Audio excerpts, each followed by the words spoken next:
How's it going, everyone, and welcome back to another video. Today's video, I'm going to be giving you guys predictions and who to bet on for UFC Fight Night, Poirier versus Hooker. For this fight card, I'm going to be doing the same thing I did previously on this last week. I'm going to be giving you guys 3 fights randomly from anywhere in the card. It's going to be from the prelims. Those 3 fights, then you can pick 3 fights from the main card because I'm going to go through every single main card fight. I'm going to be giving you guys predictions who to bet on for that. But the first 3 fights that I mentioned are just going to be the ones I would pick from the prelims.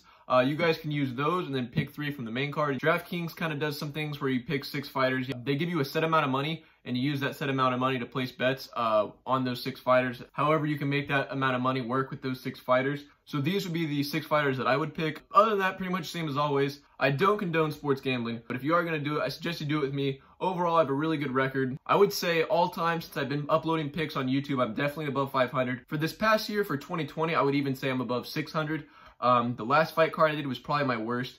But other than that, literally all the other ones I've usually been above 60 to 70%. So I'd say I'm a pretty reliable source. But without further ado, let's get into the video. Alright, starting off, for your very first fight to pick, on the prelims, you have Sean Woodson versus Kyle Nelson. For this fight, I'm going to be picking Sean Woodson. He has a very weird build. For someone who fights at such a low weight, his reach is like insanely long. It's like that of a light heavyweight. He's going to have an 8-inch reach advantage. He's undefeated. He defeated Kyle Bochniak in his UFC debut, which is a pretty impressive feat. Bochniak, he fought Zabit Magomedsharipov, who's actually like one of the top 3 featherweights in the world right now. And he took him to the distance. He actually put up a really good fight against him. So to be able to beat Bochniak in your UFC debut says a lot about you, especially when you were 6-0 at the time. So for this fight, I'm going to be picking the -240 favorite in Sean Woodson. For this next fight up on the prelims, you have Felipe Lins versus Tanner Bosser. Felipe Lins, he's going to have the reach advantage. He also is a Brazilian Jiu-Jitsu black belt, but he shines on his feet. With 12 of his 14 wins coming by finish, and most of those being knockouts, he's very deadly on his feet. He actually fought recently, a couple weeks ago, against Andrei Arlovsky. He lost that fight, but put up a very good fight, just lost to a more experienced fighter. His opponent, he's going to be the more experienced fighter. He's 1-1 in the UFC. On paper, his stand-up's going to look better, but I'm going to predict that Felipe Lins is actually going to have the better stand-up. This is going to be a pick'em fight. -110 odds. I'm going to be picking Felipe Lins for this fight. For this next fight up, you have Luis Pena versus Kama Worthy. This is a really tough fight for me to pick. I feel like this fight could go either way. Pena, he's finished 6 of his 8 wins. He's very well-rounded. He has good grappling, but he also has pretty good striking. He's a former college wrestler. He's going to have the 2-inch reach advantage as well. His opponent, Kama Worthy, he's finished 11 of his 15 wins. He's going to be the more experienced fighter. He's had more fights. And right now, he's currently on a 6-fight win streak, so there's a lot riding on this if you're Kama Worthy. He came into the UFC on a short notice and actually won the fight against a very game opponent, against Devontae Smith. For this fight, I'm going to be picking the -270 favorite in Luis Pena. To start off the main card, you're kicking it off with Aspen Ladd versus Sarah McMahon. Aspen Ladd has been a very promising prospect for women's MMA. She's a purple belt in Brazilian Jiu-Jitsu. She's finished 7 of her 9 wins. She's very well-rounded. 6 of those 7 finishes coming by knockout. McMahon, on the other hand, who's a very seasoned veteran in MMA, she's a very good grappler. She's an Olympic wrestler. They're going to have the same reach advantage. Unfortunately, though, McMahon's lost 2 of her last 3 fights. She really hasn't been consistent recently. And honestly, she's kind of towards the end of her career. I believe she's like 38 or 39. And Ladd is 25 years old.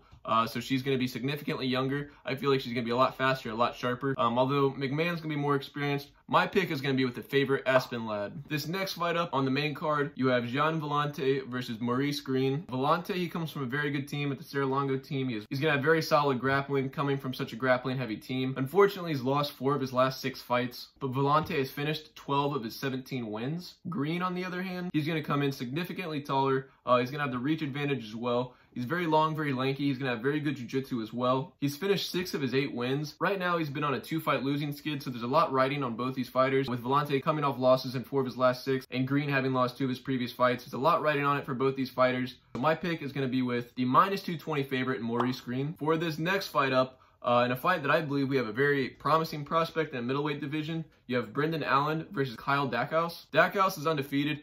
He's a very good grappler with 8 of his 9 wins coming by submission. This is going to be his UFC debut, though. So there's a lot riding on it for him. A lot of pressure is going to be on him. Allen, he's currently on a 6-fight win streak right now. He's going to have the reach advantage, and he's finished 13 of his 14 wins. He's very athletic, very strong. He's got some serious power in his shots. I think that he's a very promising prospect in the middleweight division. And for this fight, I'm going to be picking the favorite in Brendan Allen. For this next fight up on the main card, you have Mickey Gall versus Mike Perry in a fight that I believe will be incredibly entertaining. Mike Perry is one of the most entertaining guys in the UFC.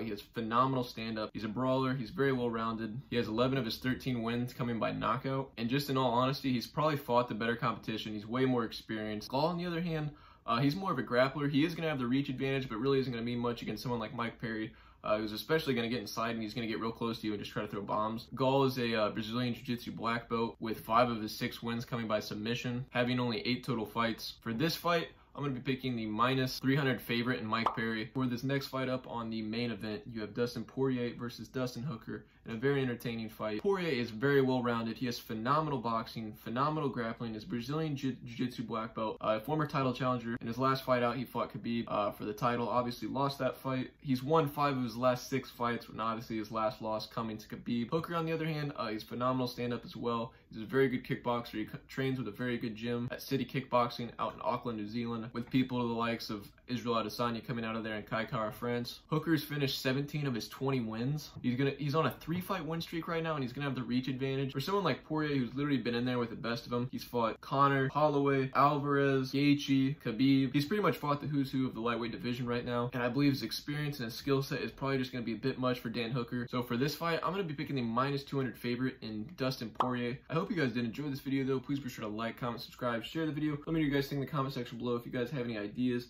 of future videos you want me to do, any suggestions, if you guys have any fight cards you want me to cover, let me know. Like, comment, subscribe. You guys can share this video with anybody you know that bets on sports. Really helps me grow this channel a lot. But until next time, I'll catch you guys later.